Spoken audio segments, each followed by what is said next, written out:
മറ്റൊരു പ്രധാനപ്പെട്ട വാർത്തയിലേക്കാണ് പോകുന്നത്. ശബരിമല സ്വർണ്ണ കവർച്ച കേസിൽ അറസ്റ്റിലായ മുൻ ദേവസ്വം ബോർഡ് പ്രസിഡന്റ് പത്മകുമാർ ജാമ്യാപേക്ഷ നൽകി എന്നൊരു വാർത്തയാണ് പുറത്തു വരുന്നത്. കൊല്ലം വിജിലൻസ് കോടതിയിലാണ് ജാമ്യാപേക്ഷ നൽകിയിരിക്കുന്നത്. അപേക്ഷ ചൊവ്വാഴ്ച കോടതി പരിഗണിക്കും.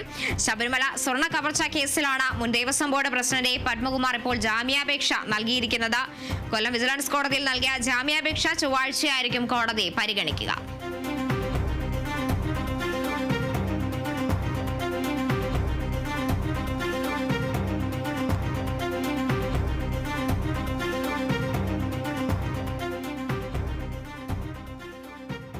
ശബരിമല സ്വർണ്ണ കവർച്ച കേസിലാണ് മുൻ ദേവസ്വം ബോർഡ് പ്രസിഡന്റ് പത്മകുമാർ ഇപ്പോൾ SITയുടെ കസ്റ്റഡിയിലുള്ളത്.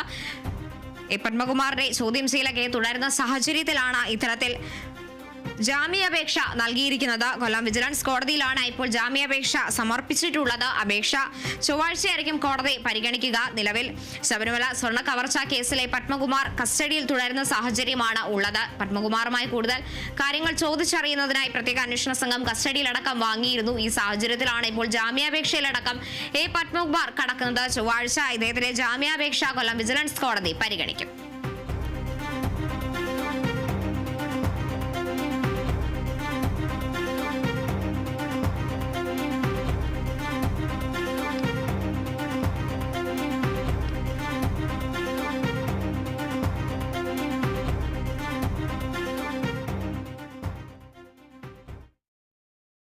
ഇനി ശബരിമല വാർത്തകളിലേക്ക്.